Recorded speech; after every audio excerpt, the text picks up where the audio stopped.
പട്ടിക്ക് ബിസ്ക്കറ്റ് കൊടുക്കരുത്. താൻ പോടോ. മിണ്ടാപ്രാണിക്ക് ബിസ്ക്കറ്റ് കൊടുത്താലേ പുണ്യം കിട്ടും. ശിവൻകുട്ടി, ഞാനാണ് പറയണത് ഈ പട്ടിക്ക് ബിസ്ക്കറ്റ് കൊടുക്കരുത്. എടാ കൊടുക്കരുത് പറഞ്ഞാ കൊടുക്കരുത്. പോ സുശീലണ്ണ. എന്റെ വീട്ടിലും പട്ടിയുള്ളത് തന്നെ. തിന്നു മോനെ.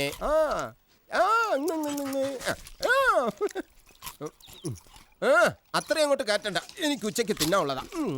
പോട്ടാ.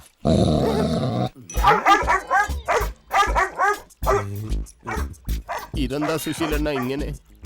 ഞാൻ അപ്പോഴേ പറഞ്ഞില്ലേ പട്ടിക്ക് ബിസ്ക്കറ്റ് കൊടുക്കല്ലേ എന്ന്. ഇനി കൊടുത്തുകൊണ്ടേ ഇരിക്കണം. കൊടുത്തില്ലെങ്കിൽ ഒരു അടി നിനക്ക് മുന്നോട്ട് വെക്കാൻ പറ്റൂല. അത് കടിച്ച് കീറും. ദേ ഇരിക്കുന്ന ആളെ കണ്ട. നീ വരണതിന് മുമ്പ് പട്ടിക്ക് ബിസ്ക്കറ്റ് കൊടുത്തോണ്ടിരുന്ന ആളാ. അയാളുടെ കയ്യിലെ പൈസ തീർന്നപ്പോ അയാൾ കുടുങ്ങി. നീ വന്നപ്പോ അയാൾ രക്ഷപ്പെട്ട്. കൊടുത്തോണ്ടിരുന്നോ? ഇങ്ങനെയുള്ള എന്നോടൊന്ന് നേരത്തെ പറഞ്ഞുകൂടായിരുന്നു. അതെന്നെ കൊണ്ട് പറയിപ്പിക്കാൻ നീ സമ്മതിക്കണ്ടേ? ഇനിയൊരു പണിയായി കൈയൊഴിയാതെ കൊടുത്തോണ്ടിരുന്നോ? എനിക്ക് പെട്ടെന്ന് പോകാനുള്ളായിരുന്നു. നീ സാധാരണ പട്ടിയൊന്നും അല്ലടാ. നീ ചിമ്പാൻസിക്കുണ്ടായതാടാ നായിന്റെ മോനെ. ശിവൻകുട്ടി വണ്ടി നിർത്തടാ. ഈശ്വര അടുത്ത കുരിശ്.